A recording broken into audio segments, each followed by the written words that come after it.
사과 예수 그리스도를 통한 이제 구원 대한 내용인데요. 우리 책을 보시면요. 주제 말씀 나와 있는데 우리 한 분이 읽어줬으면 좋겠는데 우리 박광숙 집사님, 네, 우리 성경 말씀입니다. 우리 사도행전 26장 21절에서 23절 말씀. 어려운 거 안 지킵니다. 네, 있는 그대로 읽어주시면 돼요.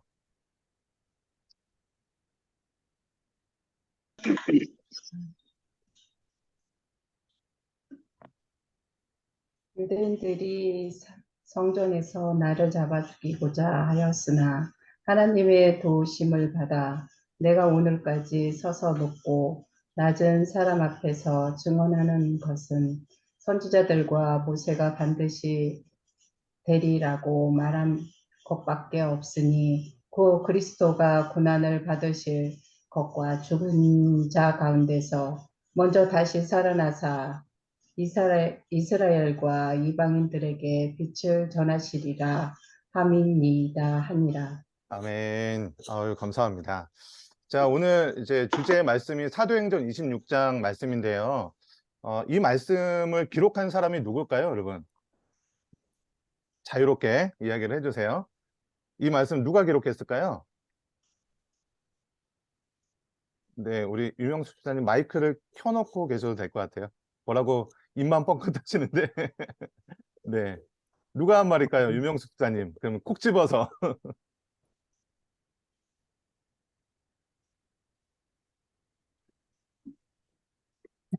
마이크를 키면 네.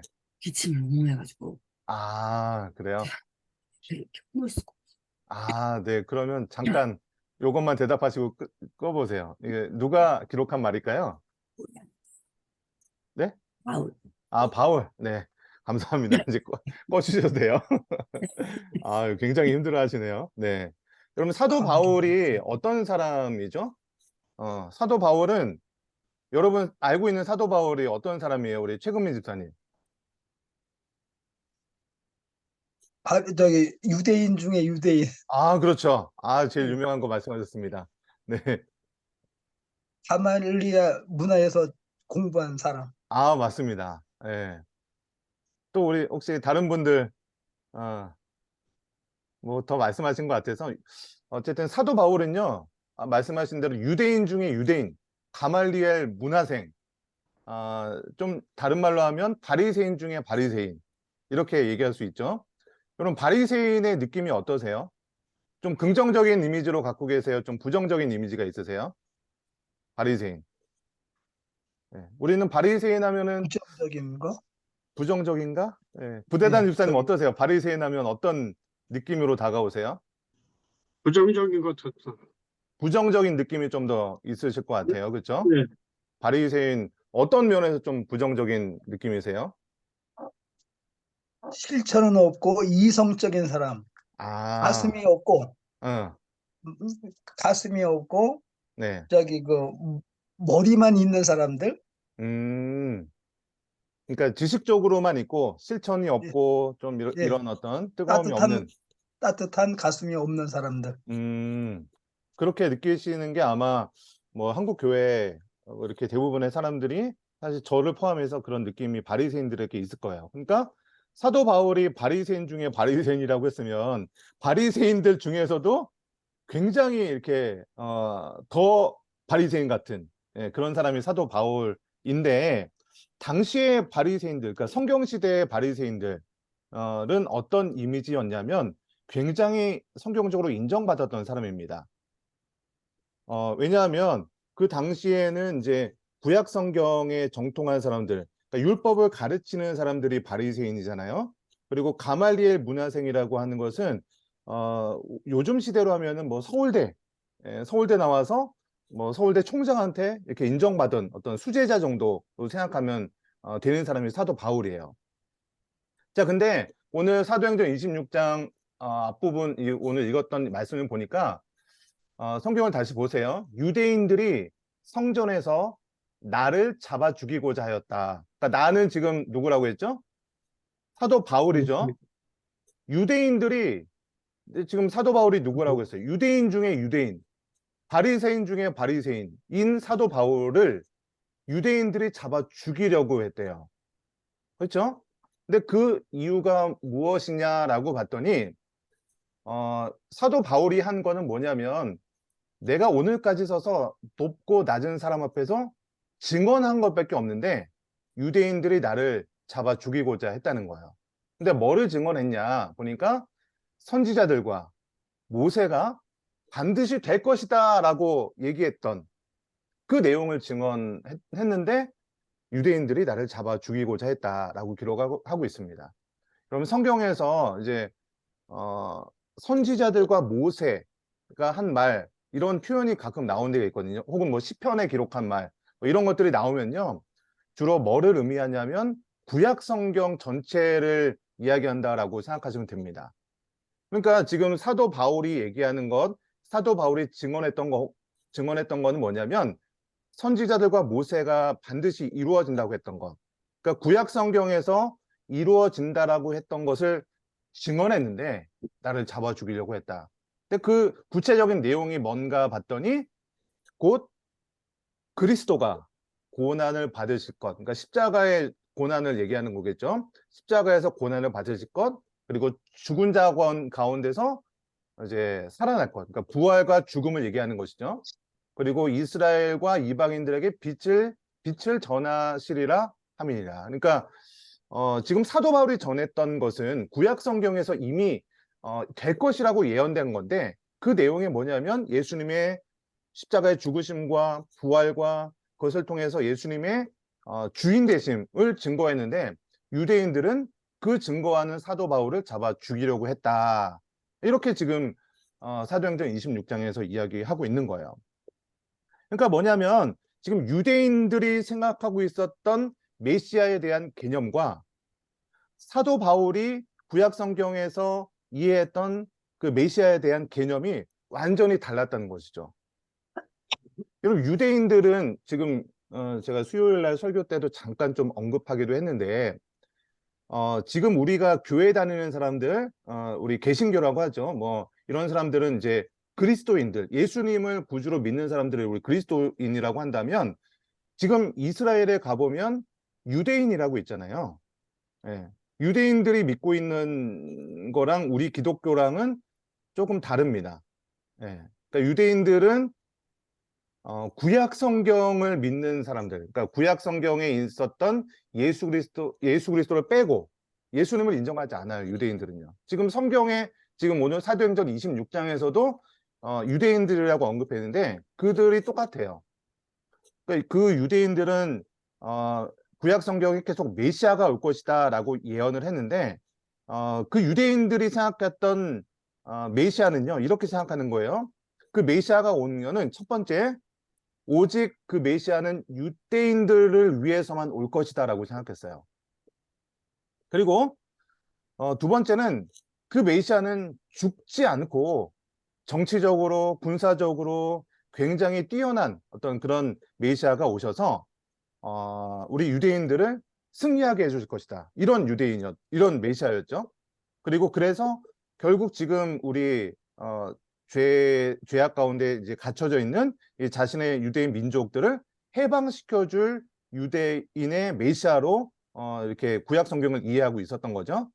근데 사도 바울이 이렇게 계속 이야기했던 복음 그 메시아는 어떤 메시아였습니까? 먼저 회개하라 천국이 가까워라 라고 예수님께서 그렇게 얘기했죠. 그래서 그 예수님이 우리의 죄를 위해서 죽으실 것이다 라는 것을 얘기했어요. 그래서 그 메시아는 유대인들을 위해서만 온 것이 아니라 이방인들을 위해서 온 세상을 위해서 오신 분이 바로 예수님이다. 그리고 지금 사도행전 26장은요. 사도행전이 이제 1차, 2차, 3차 전도 여행을 이제 마무리하면서 기록된 게 지금 사도행전 26장 정도거든요.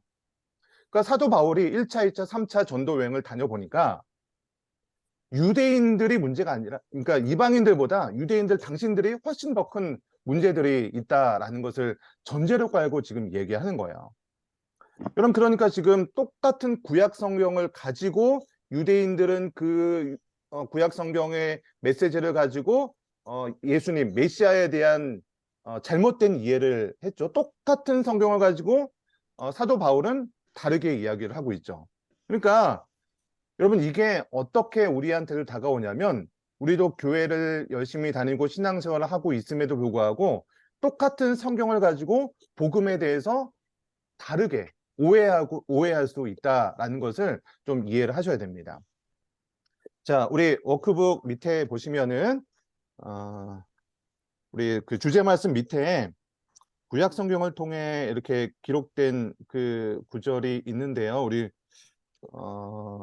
구대장 집사님 한번 거기 교재 있으시죠? 예, 교재 보시면 주제 말씀 밑에 구약 성경을 통해 하나님께서 창조하신 그 부분 좀 읽어주시겠어요?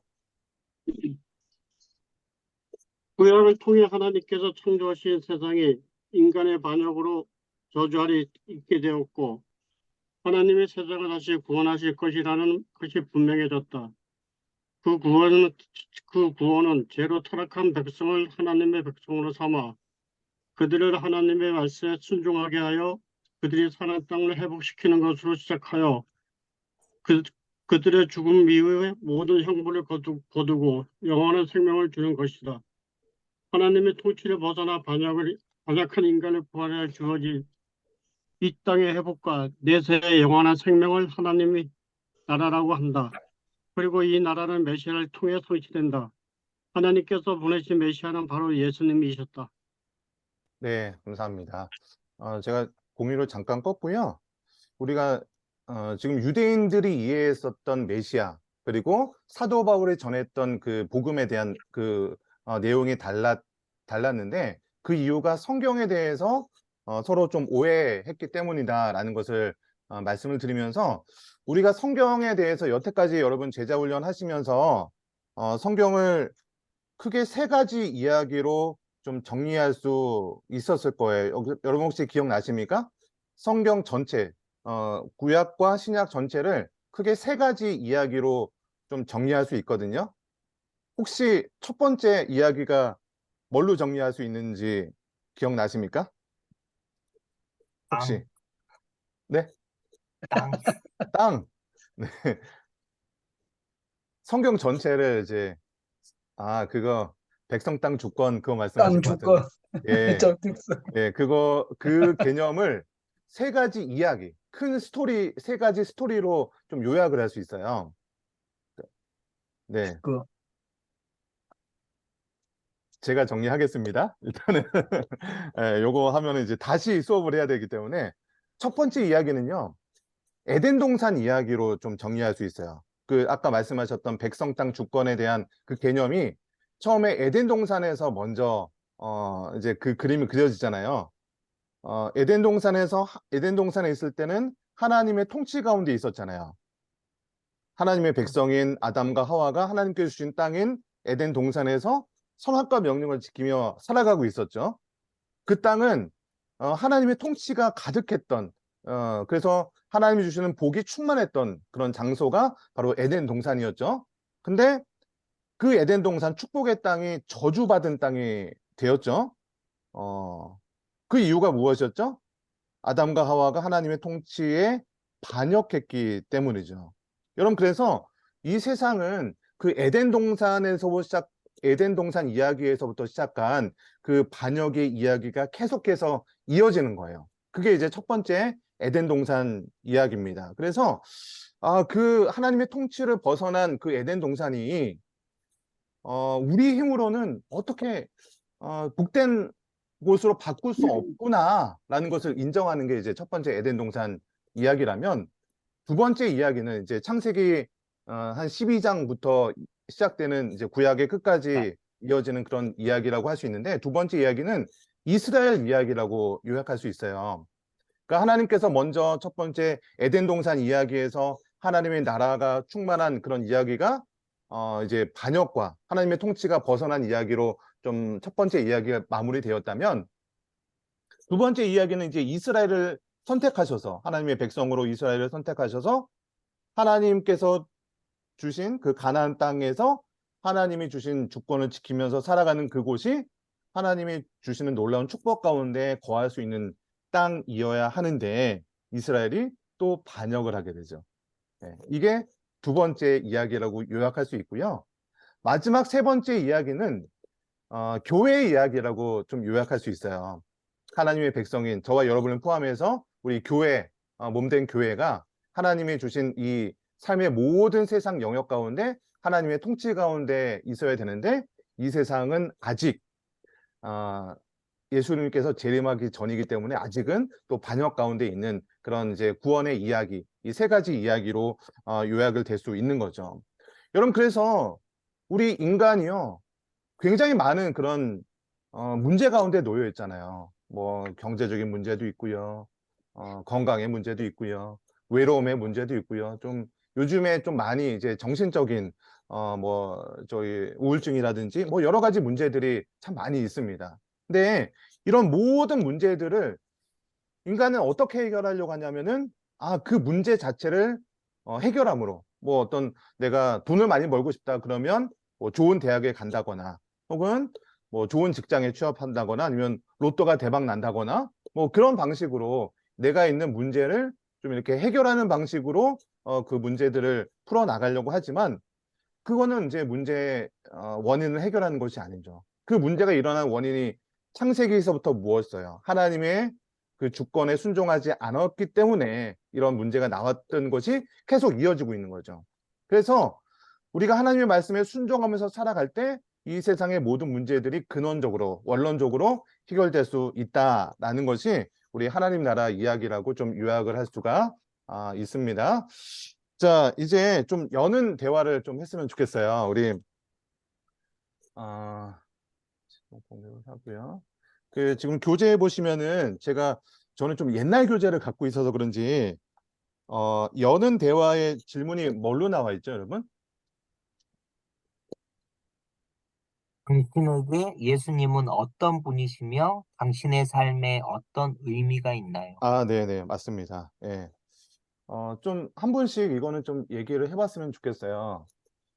제가 지금 세 가지 이야기 말씀드렸잖아요. 뭐 좀 거창하게 이야기한 걸 수도 있고, 좀 성경 전체에 대해서 좀 이야기하면서 아까 우리 이송건 집사님이 일과할 때 복음이란 무엇인가, 뭐 그거 얘기하셨다고 했는데 제가 복음이 뭐였죠라고 다시 반문을 드렸었거든요. 그러면서 이런 어떤 차원에서 혹은 제가 오늘 성경 전체를 세 가지 이야기로 요약할 수 있다라고 했던 그런 부분들을 좀 생각하시면서 여러분한테 예수님은 어떤 분인지 혹은 좀 내가 제자 훈련 받기 전에는 좀 어떤 마음에 있었는데 복음에 대해서 구원에 대해서 근데 제자 훈련 받으면서 좀 구원에 대한 부분들이 좀 어떻게 바뀌셨는지 좀 이런 차원에서 한 말씀씩 해주셨으면 좋을 것 같아요. 제가 이 말씀을 드리는 거는 여러분 계속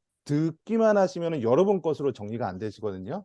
그래서 여러분 입으로 한번 조금 완성되지 않고 조금 이렇게 떠듬떠듬 하셔도 괜찮습니다. 여러분 입으로 한번 고백해 보는 게 좀 중요한 것 같아서 제가 좀 한 번씩 좀 부탁을 드려보겠습니다. 우리 그래도 제일 익숙한 최건문 집사님이 먼저 해주시면 좋을 것 같네요.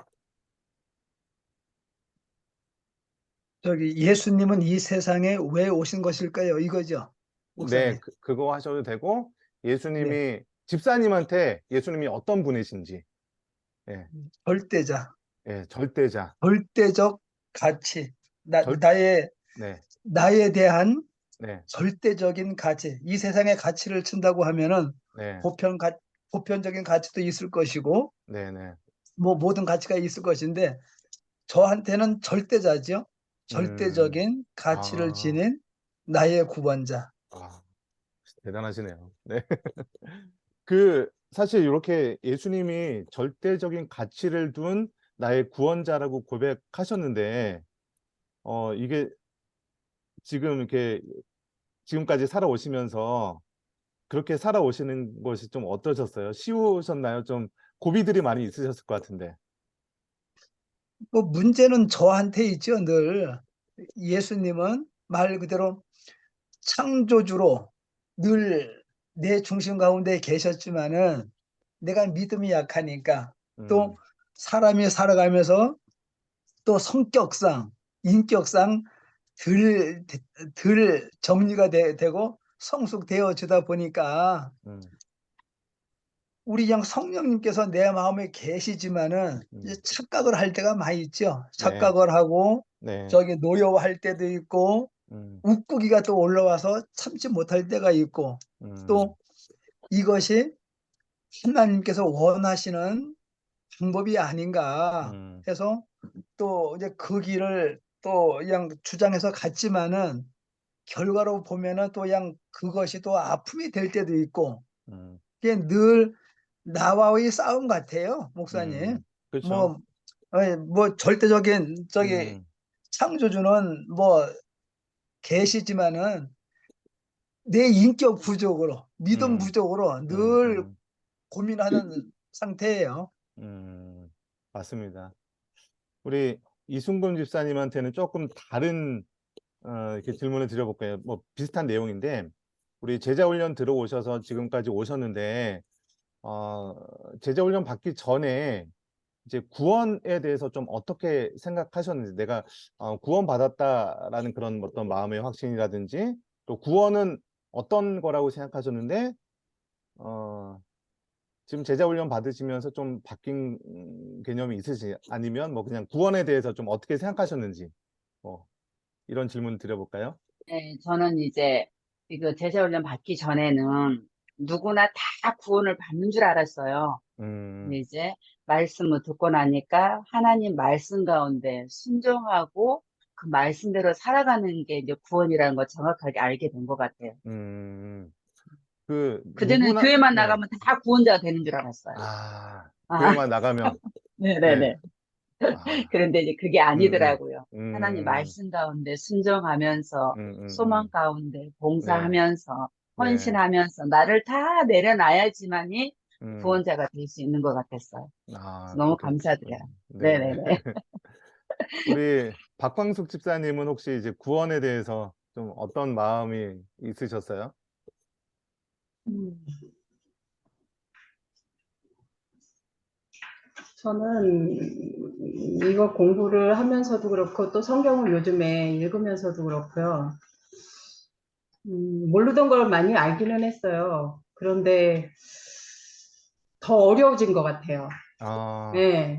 알면 알수록 더 어려워지고 어떻게 살아야 진짜 구원을 음, 받을 수 있는지 더 어려워진 것 같아요. 아, 네.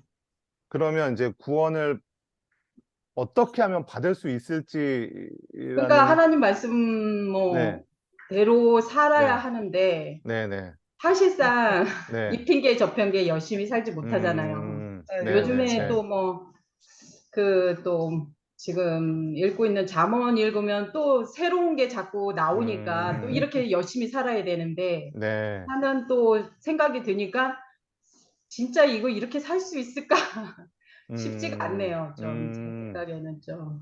아우, 네. 네, 감사합니다. 우리 고대단 집사님, 구원에 대해서 집사님의 생각은 좀 어떠세요?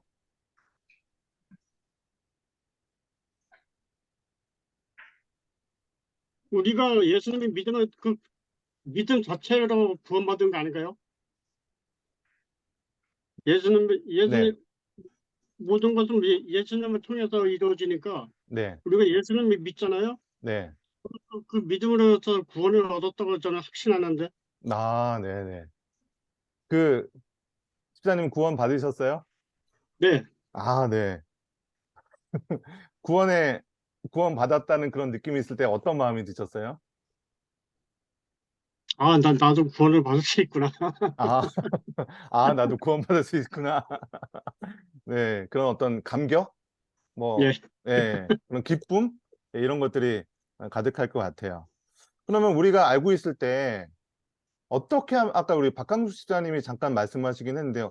어떻게 하면 구원받을 수 있을까? 그런 약간 질문과 어떤 구원받은 거에 대한 좀 어려움을 살짝 이야기하셨거든요. 그럼 어떻게 하면 구원받을 수 있을까요? 우리가 어떻게 알고 계세요? 구원받을 수 있는 뭐 방법이라고 할까? 노력으로 되지 않고 네, 능력으로 되지 않고 네, 여호와의 영으로 되느니라. 그래서 아, 저는 그 택자 구원설을 믿는 사람 중에 그냥 한 사람, 우리가 교단이 그렇죠. 택자 네. 구원설이죠. 예, 네, 예. 네.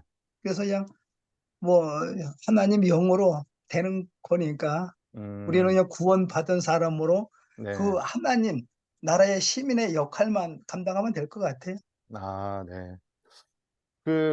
제가 오늘 예수님의 사역에 대한 이따가 가시다 보면은 이제 구원에 대한 그런 부분들이 좀 언급이 될 거거든요. 근데 그 전에 제가 일부러 한번 여쭤봤어요.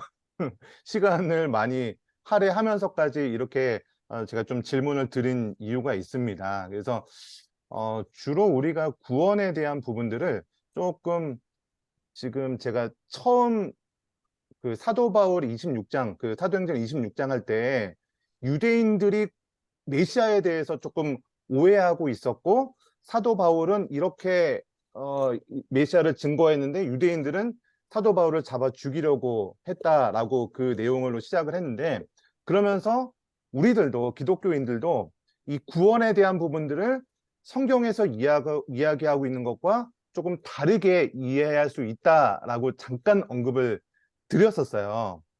근데 제가 여러분들 몇 분의 이야기를 잠깐 듣긴 했지만 구원에 대한 부분들을 성경에서 이야기하는 것과는 조금 좁은 의미로만 구원을 이해하고 있지 않나라는 생각도 들기도 합니다.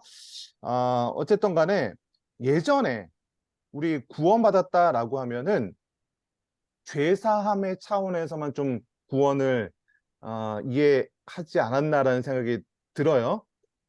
우리가 우리의 죄를 예수님께서 용서해 주셔서 나는 예수님을 믿으면 우리는 천국에 갈 수 있다. 이 정도로 좀 구원의 개념을 이해하고 있지 않나 이렇게 생각을 하게 됩니다. 이제 앞으로 이제 다룰 내용을 통해서 이 정도로만 이해하는 것보다 조금 더 확장된 개념을 갖고 계시면 더 좋지 않겠나라는 생각을 하면서 좀 다음 내용으로 좀 넘어갔으면 좋겠습니다. 제가 다시 좀 화면을 공유하겠습니다.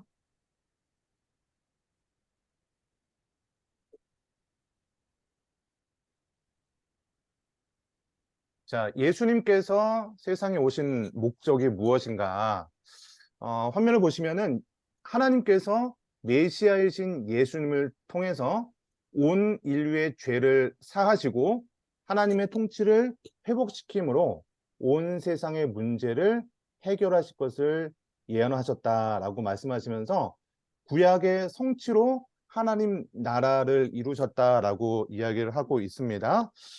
자, 보시면은 구약이 약속된 하나님의 나라를 예수님께서 성취했다라고 이야기를 했는데 어떤 방식으로 성취했냐? 우리를 위해서 죽으셨죠. 그래서 우리가 예수님을 믿음으로 죄를 사해 주시고 그리고 부활하셔서 지금도 우리를 통치하시는 그런 통치자로 계시다가 이제 나중에 하나님의 이제 재림이라고 하죠. 다시 오셔서 이 모든 세상을 심판하실 그런 주로 이제 오시게 되는 거죠. 그래서 이러한 방식으로 예수님은 우리를 구원해 주십니다. 그런데 여기서 끝나는 것보다 우리가 조금 더 생각할 게 뭐냐면 지금 제가 말씀드렸던 이 부분을 좀 간단하게 요약하면 이런 거예요. 예수님을 믿고 죄 사함을 받고 우리가 죽으면 천국을 가는 것 정도로 우리가 복음에 대해서 이해할 수 있는데 여기서 끝이 아니죠. 아마 제자 훈련 하시면서 아마 수없이 많이 들었던 복음에 대한 내용이지 않을까 싶습니다. 근데 유대인들은 이 복음에 대해서 메시아에 대해서 어떻게 생각했냐? 유대 민족을 해방시킬 지도자로 와서 유대인들을 구원하실 것으로 유대인들은 그렇게 생각했죠. 근데 구약에 약속된 하나님 나라는 조금 다르게 해석을 하고 있습니다. 자, 여러분 우리가 죄를 짓잖아요. 우리가 죄를 짓게 되면은 하나님 나라를 누리지 못하고 나중에 이제 지옥에 갈 수밖에 없는 그런 사람으로 우리가 이해가 되게 되죠. 그래서 우리가 이 땅에 사는 동안에서도 하나님 나라를 누려야 되는데 우리가 죄가 우리 가운데 들어오면 먼저 우리 자신이 망가지게 되죠. 그리고 내가 망가지는 것으로 끝나는 것이 아니라 우리 가정이 좀 분열이 되게 될 수밖에 없죠. 그리고 내가 부족하고 연약함 가운데 있으면서 세상의 쾌락에 빠져 살아가게 되는 거죠. 근데 여러분 한번 생각해 보세요. 우리 교회 다니고 예수님을 믿는데 굉장히 열심히 있는 사람이 있어요. 뭔가 열정이 있고 막 그런 사람들은요. 내가 어떤 일을 해서 어떤 뭐 봉사를 열심히 한다든지 뭐를 열심히 하면 내가 구원받고 복을 받을 것이다 라고 생각할 수 있거든요. 근데 우리가 정말로 바라봐야 될 것은 그런 나의 열심이 아니라 하나님 나라를 바라보면서 제가 아까 세 가지 이야기 말씀드렸잖아요. 첫 번째 에덴 동산 이야기를 통해서 하나님께서는 이 세상에 하나님 나라를 이루시려는 그런 계획이 있으셨고요. 두 번째 이야기 이스라엘 이야기를 통해서 하나님은요 계속해서 이 땅에 하나님 나라를 이루려는 그런 계획이 있으셨죠. 그리고 세 번째 이야기 이 교회 이야기를 통해서 아직도 우리 교회를 통해서 이 세상에 하나님 나라를 이루시려는 그런 계획 가운데 있습니다. 그런데 우리가 생각하는 그 구원의 개념은 개인 구원 차원에서만 우리 구원을 이해해 왔다는 거죠. 그러다 보니까 하나님의 성경 전체를 통해서 하나님께서 계획하셨던 그 구원의 계획은 이 세상에 하나님 나라를 만드시고 이 세상에 하나님의 그 통치를 이루시게 하는 것이 하나님의 뜻이거든요. 전체적으로 볼 때는. 근데 우리는 이 하나님의 전체적인 그 뜻을 이야기보다는 이 전체 속의 일부,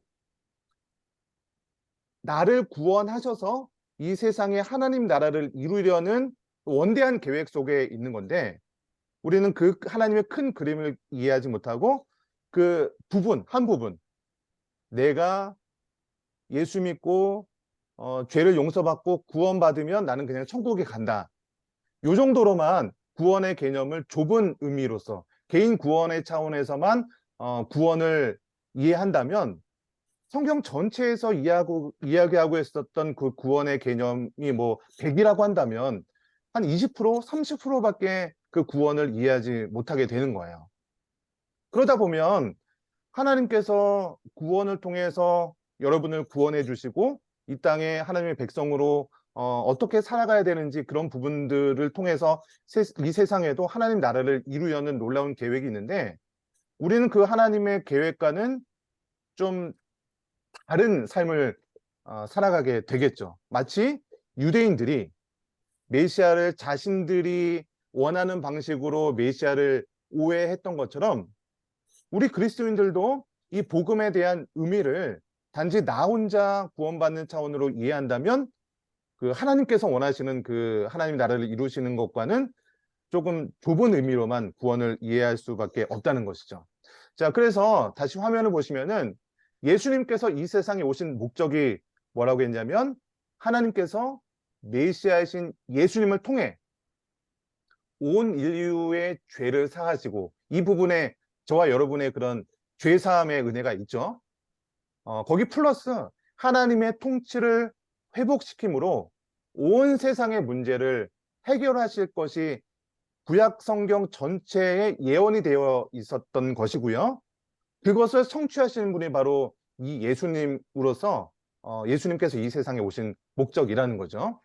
자, 우리 마태복음 1장 21절에서 23절 말씀 우리 이순금 집사님 한번 좀 읽어주시겠어요?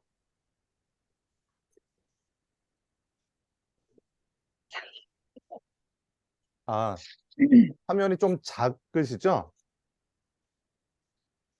제가 찾았어요. 성경 책에서. 찾으셨어요? 네네. 네, 거기 제가 블랭크로 찾았- 되어 있죠. 네. 네, 제가 찾아서 읽어드리겠습니다. 네. 아들을 낳으리니 이름을 예수라 하라. 이는 그가 자기 백성을 그들의 죄에서 구원할 자심이라 하니라. 이 모든 일을 된 것은 주께서 선지자로 하신 말씀을 이루라 하심이니 이르시되 보라 처녀가 잉태하여 아들을 낳을 것이요 그의 이름을 임마누엘이라 하리라 하셨으니 이는 번역한즉 하나님은 우리와 함께 계신다 함이라. 네, 감사합니다. 계속해서 성경이 이야기하는 것이 무엇이냐면 이 모든 일이 된 것은 주께서 선지자로 하신 말씀을 이루려 하심이라. 그러니까 선지자가 구약 성경에 선지자들이 나오잖아요. 이사야 선지자, 예레미야 선지자 이런 사람들 다 구약에 있는 사람들이잖아요. 그 선지자들이 하신 말씀을 이루려 한다는 것은 계속해서 하나님께서는 구약 성경을 통해서 메시아가 하실 일들을 계속해서 예언을 하셨던 거예요. 그리고 그 말씀을 신약에 와서 예수님께서 이 땅에 오셔서 그 예언된 말씀을 이루어 가신다는 거죠. 그래서 그의 이름, 예수님의 이름을 뭐라고 한다고요? 그의 이름을 임마누엘이라 하리라. 예. 이게 무슨 뜻이라고 했어요? 하나님이 네. 우리와 우리와 함께하는 함께 계시다. 네, 임마누엘의 뜻이죠. 그래서 여러분, 지금 그러니까 신약 성경 시대를 포함해서 지금 우리가 살고 있는 우리가 살고 있는 이 땅도요. 하나님을 반역해서 저주받은 땅에 살고 있는 거예요. 지금 현재도. 그렇죠? 우리가 예수 믿기 전에 뭐 이 세상 모든 세상이 마찬가지죠. 하나님을 반역해서 저주받은 땅에 아직 완벽한 하나님 나라가 이루어지지 않았잖아요. 예수님께서 재림하실 때 그때서야 완벽한 하나님의 나라가 이루어지는 것처럼 지금 이 땅은요. 하나님을 반역한 이 사람들이 살고 있기 때문에 저주받은 땅에 살고 있는 거죠. 그런데 예수님께서 다시 오시고 우리와 함께 하셔서 이 땅이 회복될 것을 약속해 주고 있는 겁니다. 자, 그래서 예수님께서 이 땅에 오셔서 성취하실 그 내용이 무엇이냐? 우리 교재에 보시면 이제 예수께서 성취하신 삼위일체적 구원에 대해서 언급을 하고 있는데요. 교재에 보시면은 하나님의 구원에 삼위일체 신비가 계시되어 있다라고 하면서 예수님께서 세상에 오셔서 이루신 구원은 삼위일체적 사역이다라고 하면서 이 구원에는 삼위일체의 하나님의 신비가 고스란히 계시되어 있습니다라고 하면서 하나님, 예수님, 성령님 이게 삼위일체라고 얘기하잖아요. 우리 에베소서 1장을 한번 우리 성경이 있으신 분은 좀 펴보았으면 좋겠어요. 에베소서 1장.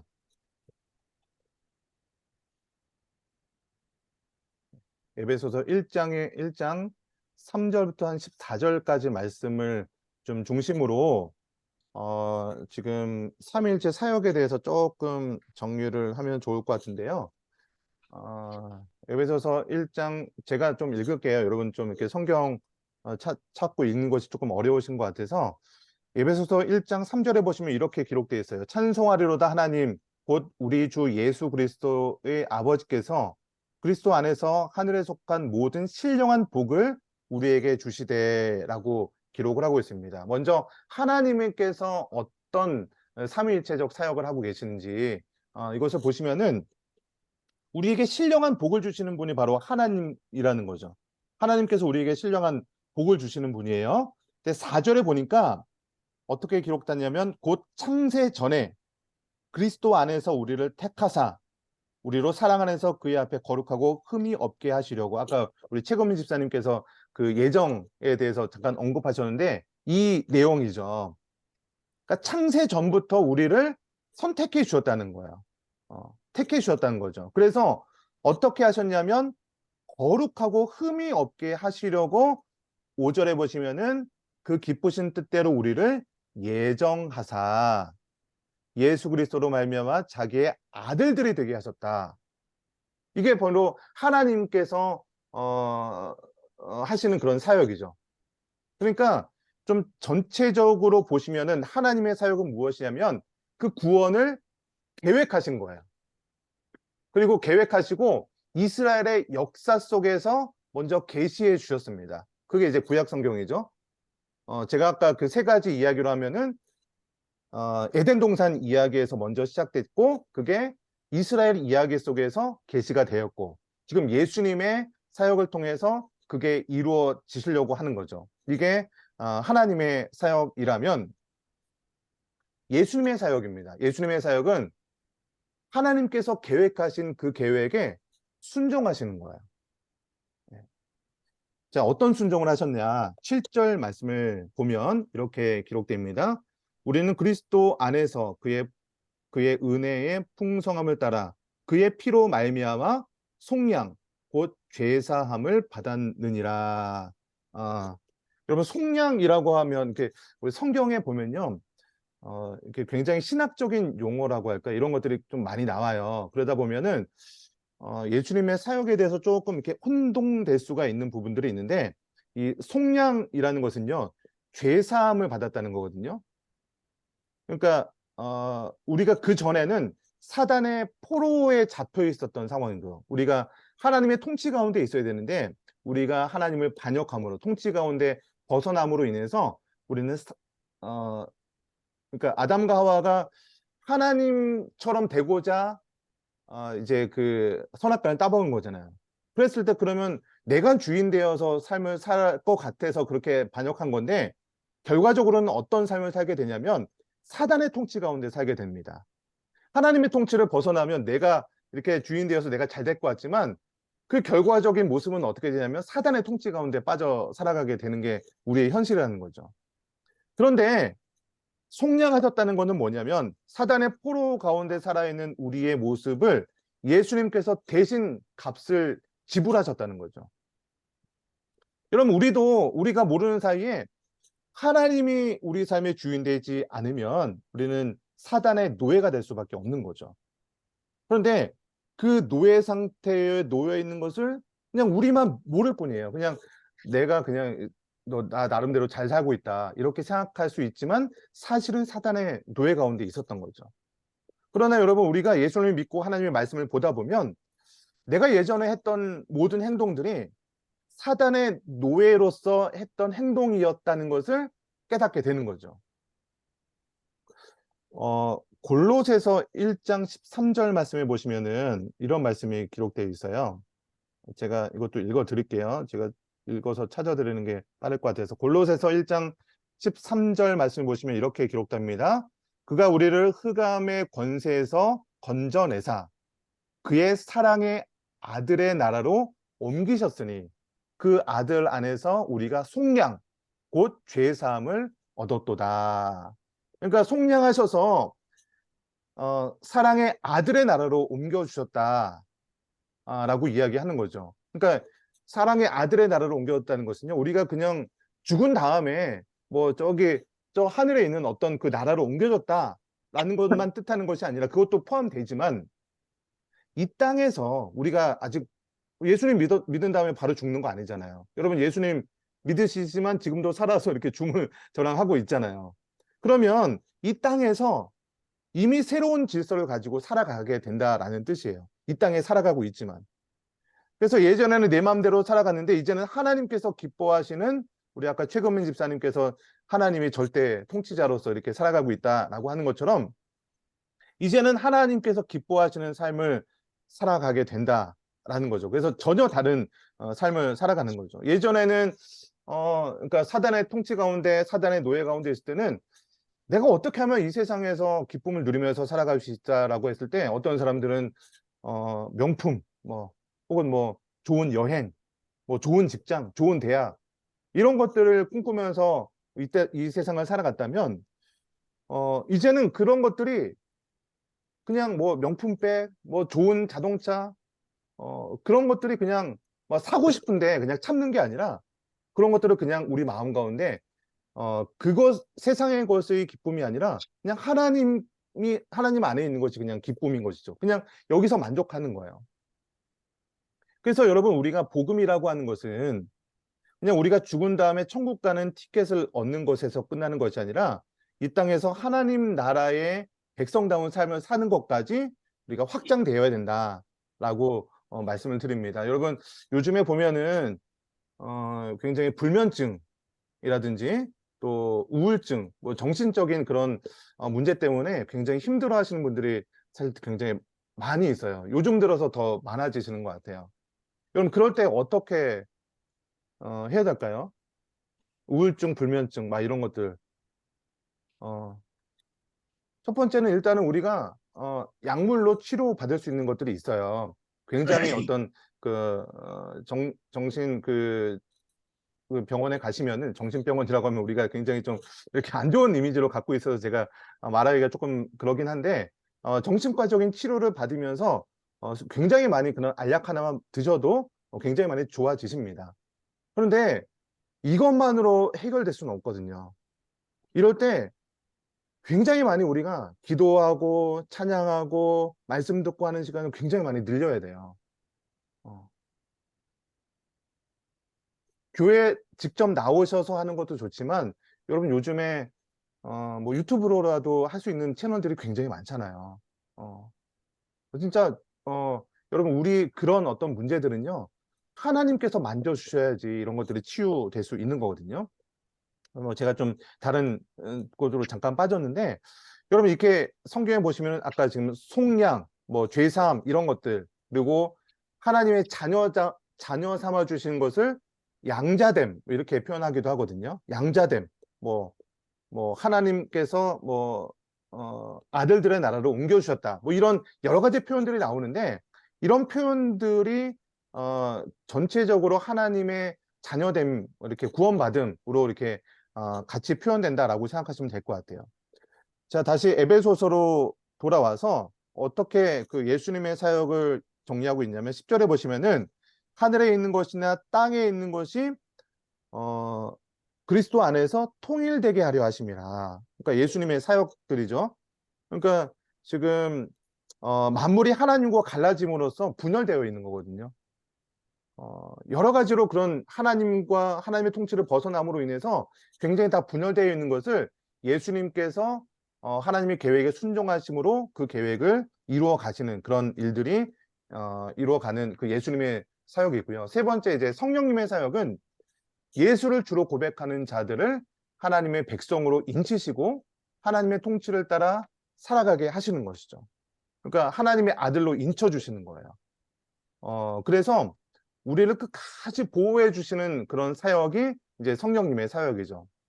여러분 제가 그 삼위일체 사역에 대해서 잠깐 이렇게 요약을 해서 정리를 해줬는데 여러분 삼위일체에 대해서 어떤 생각을 갖고 계시는지 모르겠어요. 이렇게 지금 삼위일체에 대해서 다 설명할 수 있는 시간은 좀 안 되기 때문에 좀 요약을 해서 말씀드리면 삼위일체라는 것은요. 세 가지, 그러니까 하나님, 예수님, 성령님으로 세 가지로 구분은 되어야 됩니다.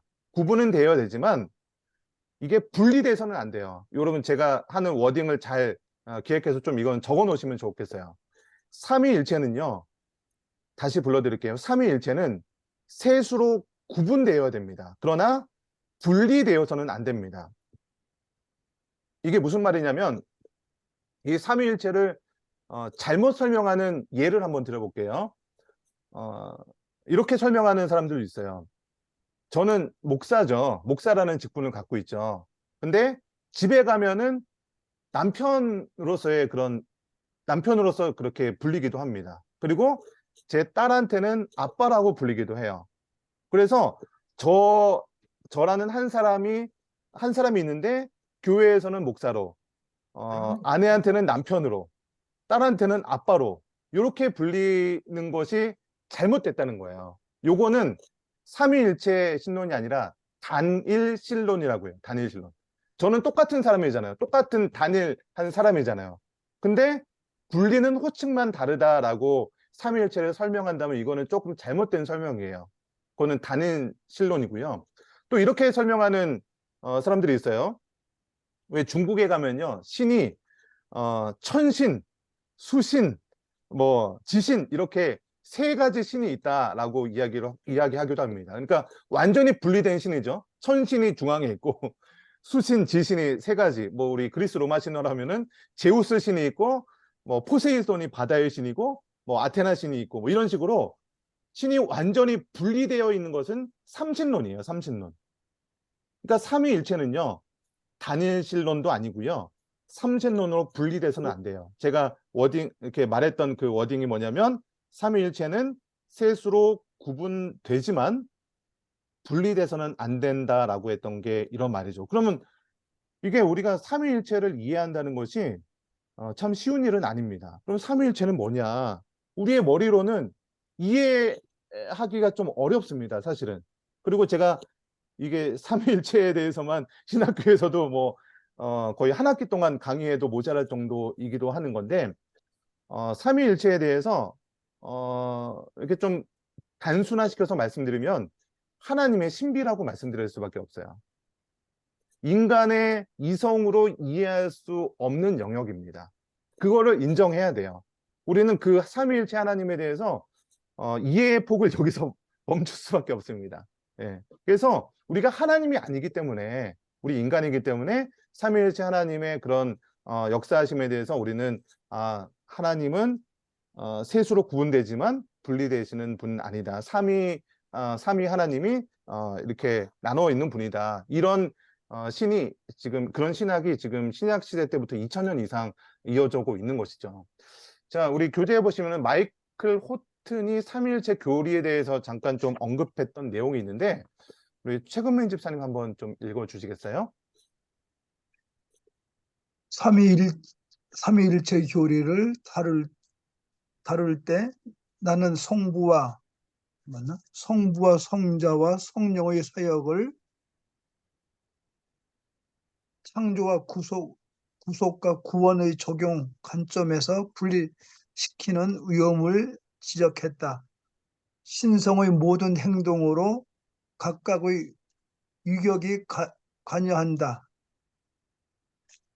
각각의 유격은 경륜에서 감당해야 할 구분된 사역을 가지고 있지만 모든 사역은 성부로부터 성자 안에서 성령을 통하여 이루어진다.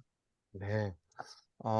참 삼위일체를 완벽하게 이해한다는 것은 사실 굉장히 어렵습니다. 지금 이 말조차도 이해하는 것이 참 어려우시죠. 위격 막 이런 게 나오는데, 그러니까 각각의 격이 있다는 거예요. 예. 성부, 성자, 성령이 각각의 위격을 갖고 계셔서 그분들이 각각의 역할을 구분하면서 사역을 감당하고 있다. 요 정도로만 생각하고 넘어갔으면 좋겠습니다. 요거를 깊이 다루면 굉장히 어려워져요. 네. 넘어가겠습니다. 자, 그래서 그럼 예수님의 어떤 사역을 하셨냐? 여기 보시면 이제 교재 46페이지에 나와 있습니다. 우리 혹시 이순근 지사님 교재 갖고 계시면 예수님의 모든 사역은 그 부분 좀 읽어 주시겠어요? 네, 알겠습니다. 예수님의 모든 사역은 하나님의 나라를 성취하는 사역이었습니다. 예수님께서는 하나님의 나라를 선포하셨고 하나님 나라가 무엇인지 가르치셨습니다. 이적을 통해 하나님 나라가 이미 왔으며 이 땅의 문제들이 회복될 것임을 보여주셨습니다.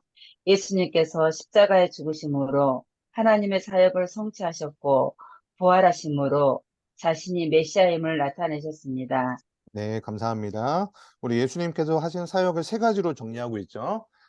지금 화면에도 제가 이렇게 좀 요약되어 있는데요. 먼저 하나님 나라를 선포하시고 하나님 나라가 어떤 건지를 가르쳐 주셨죠. 마태복음 아까 여기 밑에 있는 것을 보시면은 비유를 통해서 천국은 마치 사람이 자기 밭에 갖다 심은 겨자씨 하나가 같다라고 하면서 이렇게 얘기하기도 하시고요. 그리고 우리 보시면은 이적이 뭐예요? 기적이죠. 치유 이런 것들을 통해서 하나님께서 하나님 나라가 완성이 되면 이렇게 모든 것들이 회복이 될 것이다 라는 것을, 그런 기적들을 어떤 치유하심을 통해서 보여주시는 거예요.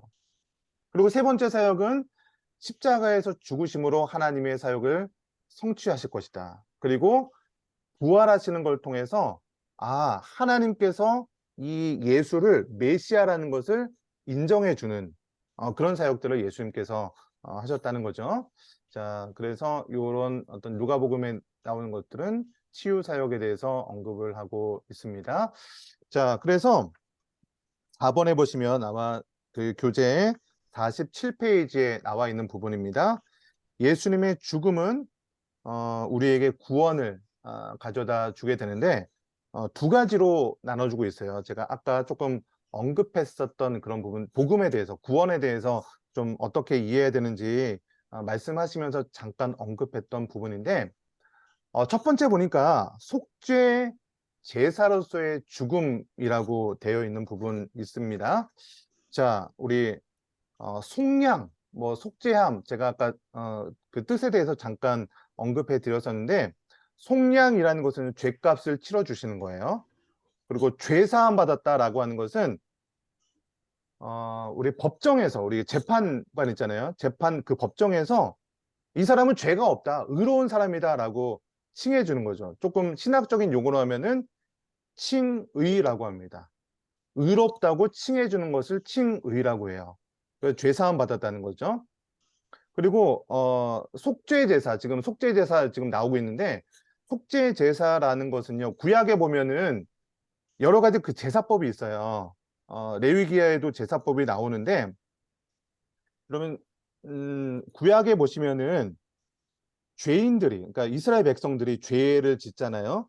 죄를 지은 이스라엘 백성들이 하나님 앞에 나아가는 방법으로서 알려주시는 것이 제사입니다. 예. 여러분, 제사 드릴 때 사람들이 뭐를 가지고 가죠? 뇌물, 예, 제물을 가지고 가죠. 제물로 뭐가 있어요, 제물이? 양, 어린 비둘기, 소, 네, 뭐 비둘기, 소, 구다는 양. nep쌤 뭐 말씀하셨죠? 어린 양. 어린 양, 네, 어린 양. 또 뭐 그런 어떤 제물을 가져가죠. 자, 그 제물의 제사 드리는 방법에 대해서 여러분 잘 아시는지 모르겠지만, 그 제사장들한테 그 제물을 가져갔을 때 머리에 안수를 한다고 되어 있거든요. 그 머리에 안수를 누가 할까요, 여러분? 제사장. 죄 제사장. 지은 사람, 네, 죄, 뭐라고 말씀하셨는데? 우리 목사님이 말씀하셨군요. 네, 죄 지은 사람, 네, 우리가 끌고 간 생각할 사람. 때 제물을 가져오면 제사장한테 그냥 제물 바치고 제사장이 알아서 제사를 드려준다라고 생각할 수 있는데, 성경을 잘 보시면요, 제물을 가져온 사람이 제물에다 머리에 안수를 합니다. 그랬구나. 이게 왜 그러냐면, 내가 죄를 지으면 죄를 용서받을 수 있는 유일한 방법은 피를 흘려야 되거든요. 근데 내가 죽을 수는 없잖아요. 그래서 내가 죽을 수 없으니까 제물을 가져오는 거예요. 그래서 내 죄를 이 제물의 머리에 안수하면서 내 죄를 이 제물에다가 전가시키는 겁니다.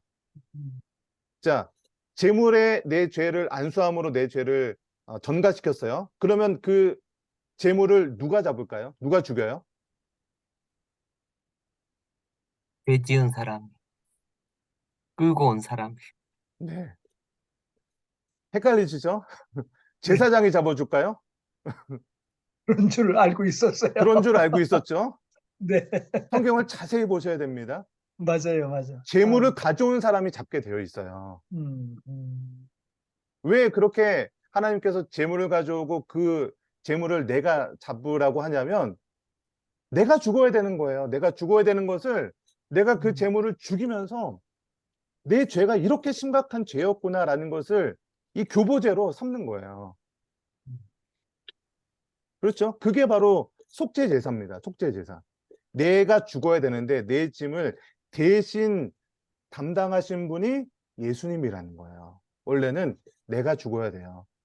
내가 그 죄를 담당해서 내가 죽어야 되는데, 구약 시대 때는 제물을 가져온 그 제물을 통해서 내 죄가 전가되었지만, 예수님 시대 이후에는 예수님께서 대제사장이시지만 동시에 속죄 제물이 되셔서, 어린 양이 되셔서 십자가의 죽으심으로 그 모든 죄를 예수님께서 담당하셔서 나 대신에 죽으신 것이죠.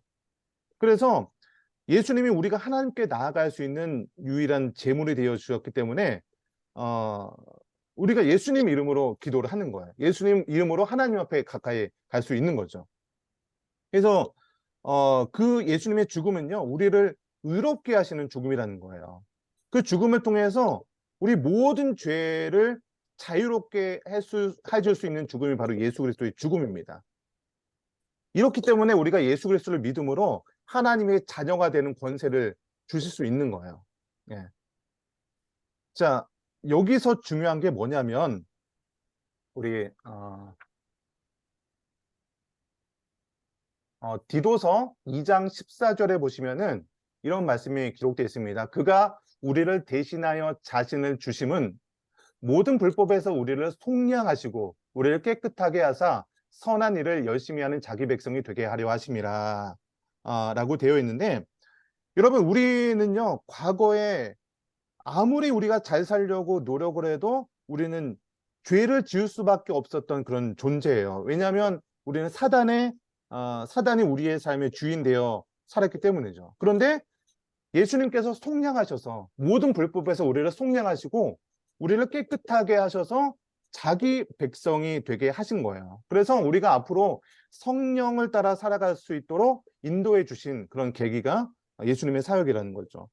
히브리서 10장 14절에 보면 그가 거룩하게 된 자들을 한 번의 제사로 영원히 온전하게 하셨다라고 기록을 하고 있어요. 이게 뭐냐면 이런 거예요. 우리 여러분 예수님 믿고 우리 구원받았다고 느끼고 있잖아요. 근데 우리는 어떤 생각을 하게 되냐면 나 교회 다니고 있는데 또 죄를 지어요, 안 지어요, 여러분? 많이 짓죠. 네, 죄를 짓잖아요. 그러면 우리 마음 가운데 나 아직도 죄 많은데 나 정말 하나님의 자녀가 된 걸까?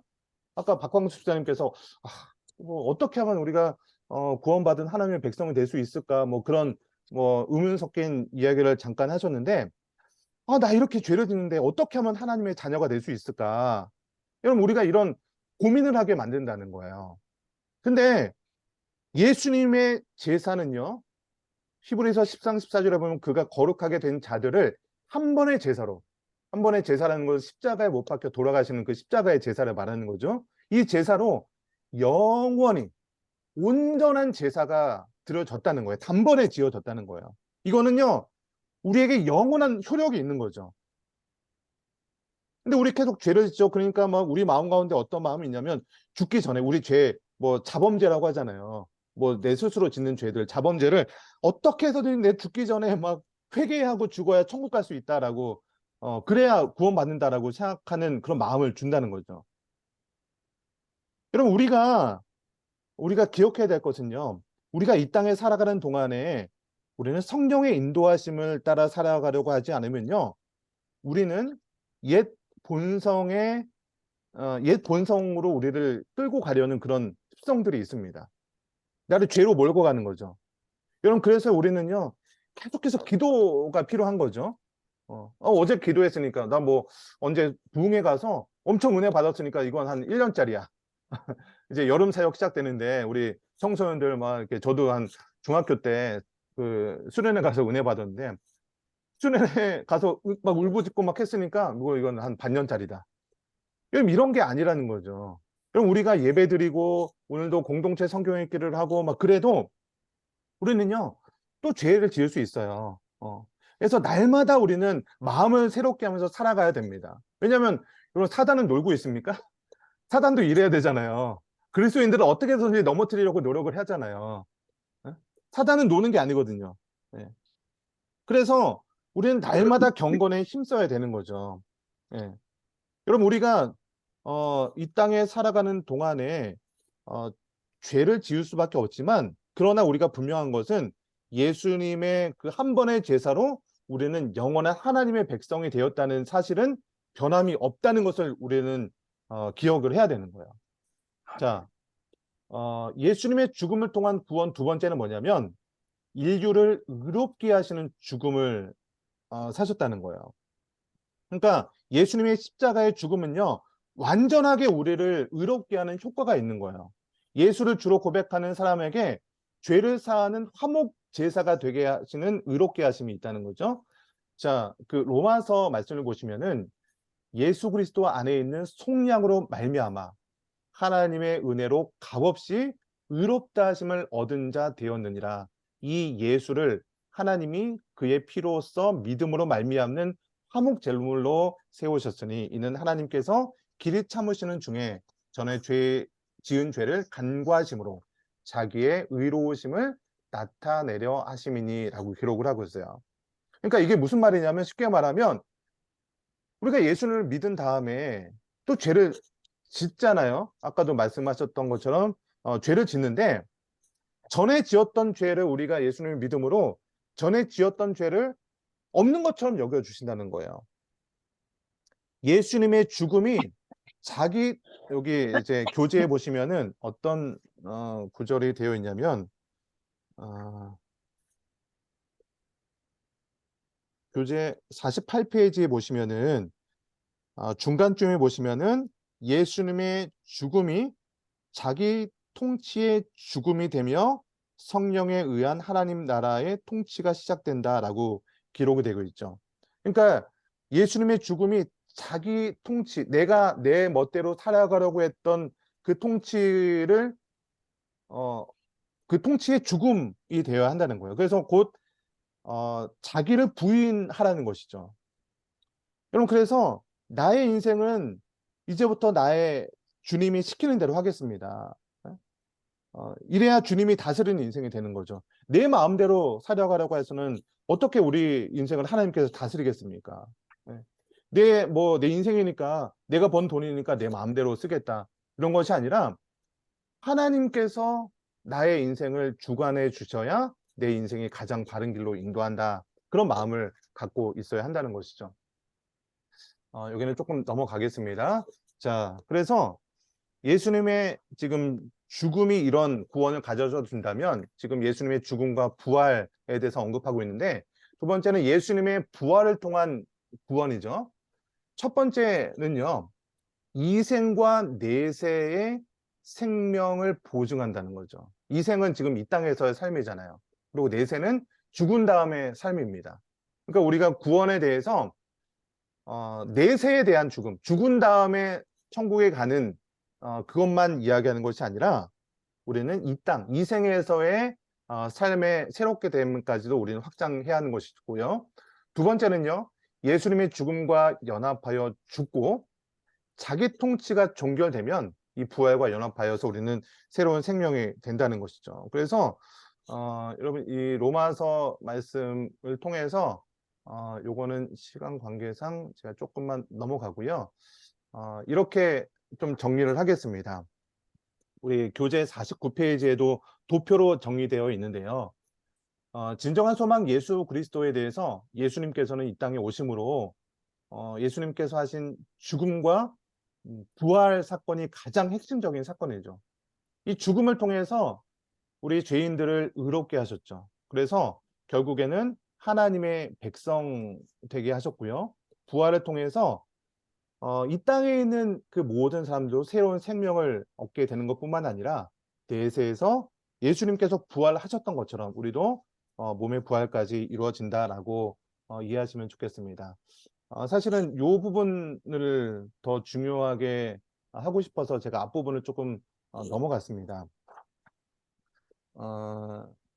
우리 교재 50페이지에 보시면은 우리의 구원은 확실합니다 라고 되어 있는 부분이 있어요. 그래서 삼위일체 하나님의 사역에 의해 주어진 구원이라고 되어 있으면서 로마서 3장 24절 말씀, 우리 혹시 구대단 집사님 로마서 3장 24절 보이시면 이거 읽으셔도 되고, 없으시면 성경책을 찾아주셔도 되는데, 혹시 보이세요? 예. 네, 한번 읽어주시겠어요?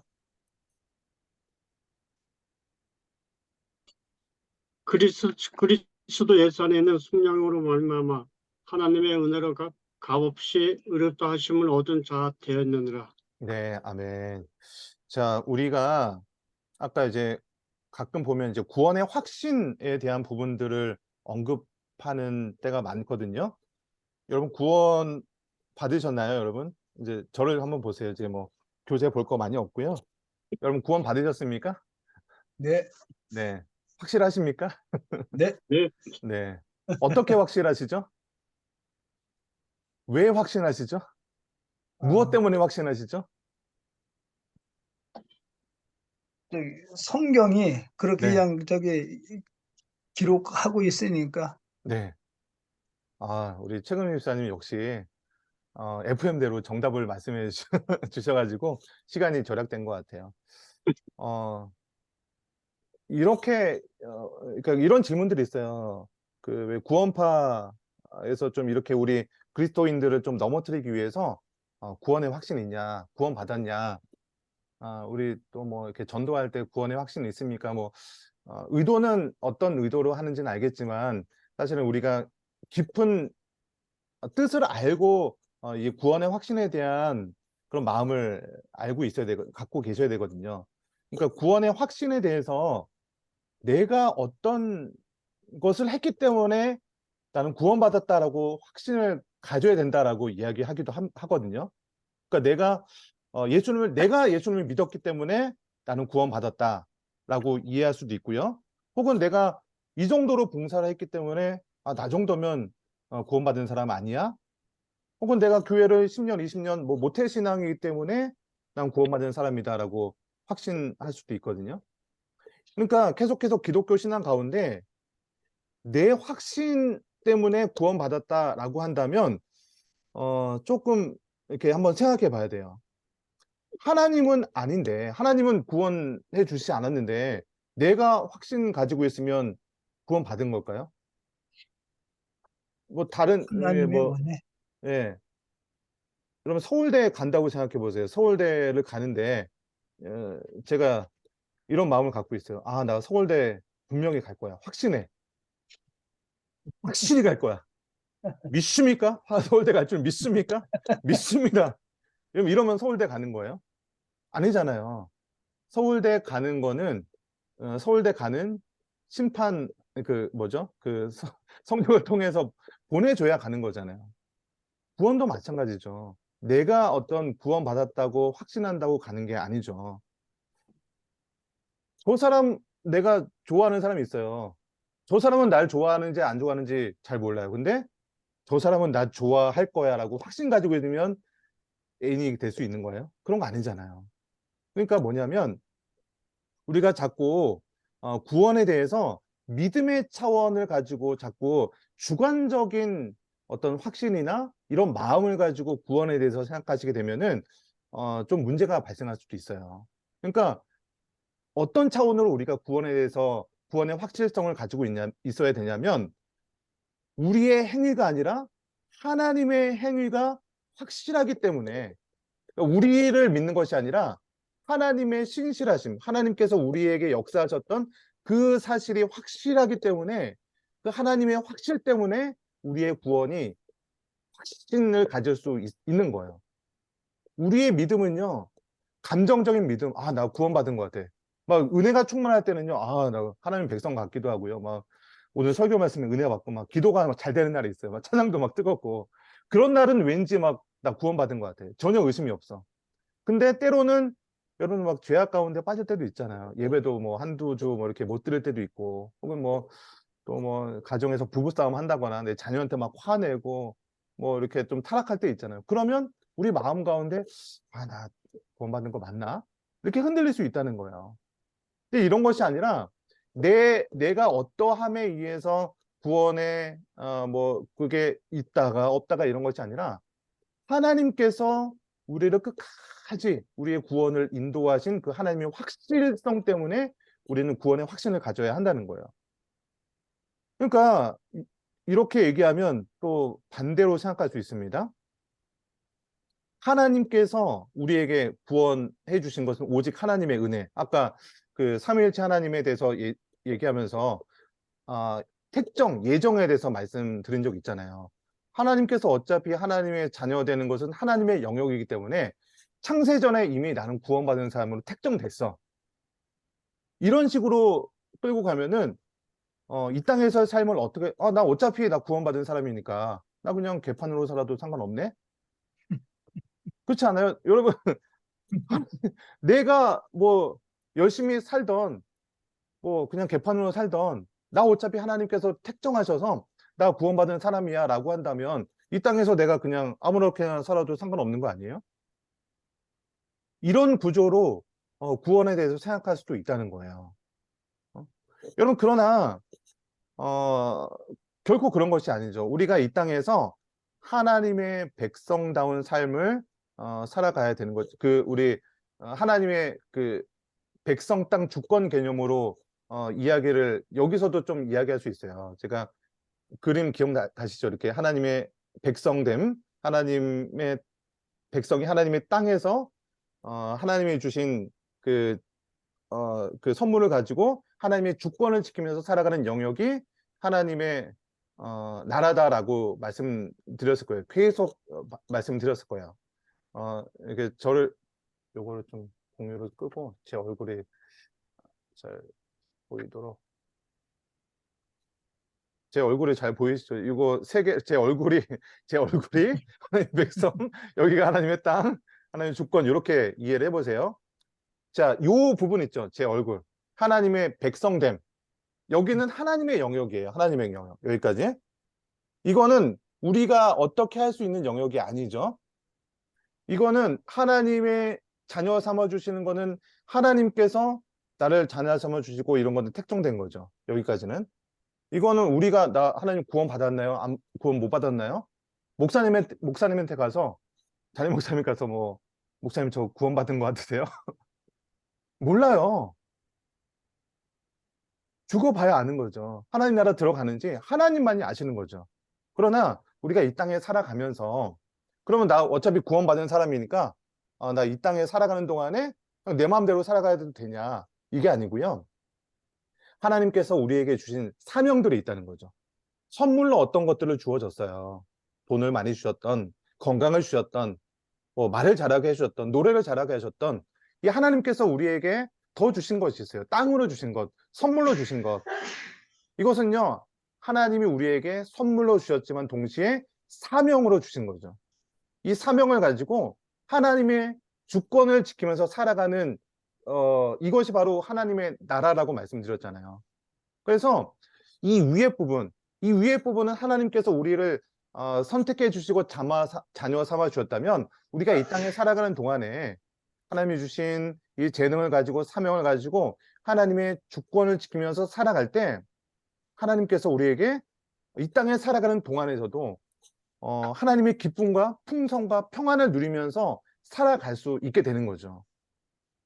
그러니까 우리가 이 땅에서 뭐 봉사를 열심히 하고 이런 것들, 우리가 어떻게 행했던 것들이 구원하고는 상관이 없을 수 있지만 우리가 하나님의 자녀라면 하나님께 주신 이 사명감을 가지고 이 땅에서 하나님의 주권을 지키면서 살아가게 되면 이 땅에서도 이미 하나님 나라를 누릴 수 있게 되는 거죠. 그리고 이런 삶을 살아가다가 우리도 언젠간 하나님의 때가 되면 또 하나님 품으로 가야 되잖아요. 그러면 이 모습 그대로 가는 거예요. 이 모습 그대로 완벽한 하나님 나라. 이 땅은 아직 완전한 하나님 나라는 아니죠. 우리 하나님의 백성들이 하나님이 주신 땅에서 하나님의 주권을 지키면서 살아가고 있다 하더라도 이 땅은 온전한 하나님 나라를 누리며 살아갈 수가 없습니다. 왜냐하면 아직은 이 땅은 사단의 통치 가운데 있기 때문에 예수님께서 이 땅에 재림하기 전까지는 완전히 하나님 나라를 누릴 수 없습니다. 그러나 하나님 나라가 어떤 건지는 누릴 수 있는 것이죠. 하나님이 주신 평안이 뭔지는 누릴 수 있는 거죠. 이런 모습으로 살아가다가 하나님이 허락하신 그 때가 되면 이 모습 그대로 완전한 하나님 나라에 올라가는 거예요. 근데 우리는 이것을 그냥 너무 구분해서 나 이제 구원받았으니까 이 땅에서는 그냥 내 마음대로 그냥 뭐 내 마음대로 살아가든 말든 하나님께서 어차피 나 구원해 주셨는데 이렇게 생각하면 안 된다는 거죠. 네. 그래서 여러분 예수 그리스도 안에 있는 우리 로마서 3장 24절에 있는 말씀 그리스도 예수 안에 있는 속량으로 말미암아 하나님의 은혜로 값없이 의롭다 하심을 얻은 저와 여러분들은요. 이 땅에 살아가는 동안에 하나님의 백성다운 삶을 살아가야 하는 것이죠. 그러면 우리가 하나님의 자녀 되었다는 것을 어떻게 알 수 있나? 이 책에 지금 어떻게 알 수 있냐라고 하면은 열매로 알 수 있는 것이죠. 우리 교재 51페이지 정도에 있죠. 보시면은 맨 마지막에 윗 패러그래프 마지막에 보면은 윗부분에 보면 스스로 구원의 확신만 있고 구원받은 자로서의 삶의 증거가 없다면 문제가 심각합니다. 구원받은 하나님의 백성은 하나님의 주권을 따라 하나님의 통치를 이루어야 하는 사명을 갖습니다. 따라서 경건의 훈련을 통해 새로운 삶을 추구해야 됩니다. 이제 그 다음 부분이 중요한데요. 영적 훈련을 통해 우리의 삶이 변하면 구원의 열매들이 나타난다는 것이죠. 내가 구원받았다는 것은 우리 삶의 열매를 통해서 나타나는 거죠. 그래서 그것이 우리의 구원의 가장 확실한 증거라는 것이죠. 자, 우리 교재 맨 끝에 보시면은 간증에 대한 부분이 있는데 우리 그래도 목 상태가 이순금 지사님이 제일 목 상태가 좋은 것 같아요. 우리 이제 맨 마지막에 간증 부분 좀 한번 읽어주시겠어요? 네, 알겠습니다. 하나님의 통치를 거부한 제 삶은 마치 사사기적 혼란과 어둠이었습니다. 사회생활을 시작하면서 물질과 쾌락, 성공에 대한 탐욕과 욕심에 사로잡혀 살았습니다. 불규칙한 생활과 음주로 인해 당뇨라는 병을 얻게 되었고, 주식 투자와 실패로 많은 돈을 잃고 빚을 지게 되었습니다. 그 과정에서 주변 사람들에게 물질적, 정신적으로 상처와 아픔을 주었고, 정직하지 못한 삶을 살았습니다. 주식으로 모든 것을 잃고 빚만 남게 되었을 때, 때가 되어서 때가 되어서야 하나님 앞에 나의 죄를 인정하고 하나님을 찾게 되었습니다. 제자 훈련을 받게 되면서 내가 수없이 고백했던 예수와 그분으로 말미암아 구원의 의미를 제대로 이해하게 되었습니다. 예수의 사역이 하나님 나라에 성취하는 것을 알게 되었습니다. 나를 의롭게 하신 예수님의 죽으심을 여전히 나를 용납하시는 하나님의 사랑을 확신케 했고 예수의 부활이 거룩한 삶의 온천이 되었습니다. 예수 구원의 풍성한 의미를 깨닫고 하나님 말씀에 순종할 때 망가진 제 삶에 하나님의 구원과 회복이 임하게 되었습니다.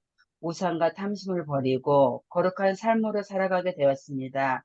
빚을 갚을 수 있는 길이 열렸고 결혼 후 5년 동안 생기지 않았던 아이를 하나님이 둘이나 허락하셨습니다. 저는 세상의 어떤 것도 인간의 소망이 될 수 없음을 뼈저리게 실감했습니다. 예수의 복음 안에서 그분을 통치를 따르는 삶에 진정한 복이 임한다는 것을 확실히 알게 되었습니다. 이 진리가 부활의 예수와 동행하는 제 삶을 통해 증거되기를 소망합니다. 네, 감사합니다. 마무리하면서 우리가 삼위일체 되시는 하나님께서 우리의 구원을 위해 역사하심을 감사합니다. 이렇게 기도문을 남겼는데 그리스도의 십자가의 은혜를 믿고 의지하며 온전한 하나님의 백성 되게 하여 주시옵소서라고 이렇게 마무리 기도가 적혀 있는데 여러분 우리가 이 땅에 살아가면서 죄를 지으며 살아갈 수 있습니다. 네, 하나님의 자녀이지만 죄 가운데 살 수 있습니다. 근데 죄를 짓는 것을 통해서 오는 유익도 있어요. 사실은 뭐 죄가 죄악된 삶을 살게 되면은 이렇게 하나님의 열매를 얻을 수는 없지만 죄를 짓는 것을 통해서 얻을 수 있는 유익이 한 가지가 있다면 앞으로도 우리는 하나님 없이 살아가게 되면 이렇게 추악한 죄인일 수밖에 없구나라는 것을 인정하게 된다는 거예요. 여러분 그래서 사도 바울도요. 나는 날마다 죽는다라고 고백을 하게 되는 거죠. 그러나 내가 과거에 어떤 죄를 지었기 때문에 하나님 앞에 난 은혜 받지 못한 사람이야. 나는 구원받지 못한 사람이야. 라고 그 예전에 지었던 죄, 그리고 내가 지금 짓고 있는 그런 죄 때문에 계속해서 나는 구원받지 못한 사람이야. 라고 그런 죄 가운데 빠져 있게 하는 것은요. 하나님께서 원하시는 삶이 아닙니다. 그걸 누가 원하는 거냐면 사단이 원하는 거죠. 사단이 우리를 계속해서 넘어뜨리기 위해서 너 예전에 그런 죄 졌잖아. 너 죄인이잖아. 네가 무슨 하나님 앞에서 의로운 사람이야. 라고 이야기하면서 우리를 계속 넘어뜨리는 거죠. 그러니까 우리는 내가 죄인이라는 것을 그냥 인정하는 거예요. 네. 나는 하나님 없이는 여전히 추악한 죄인일 수밖에 없구나. 그러니까 우리는 오늘도 기도하고 또 제자 훈련도 받고 계속 훈련하면서 영적으로 계속 성장하여서 그리스도의 장성한 분량까지 자라나는 저와 여러분 되었으면 좋겠습니다. 오늘 이렇게 우리 제자훈련 사과 마치려고 하고요. 제가 잠시 좀 기도하고 오늘 훈련 마치도록 하겠습니다. 제가 기도하겠습니다.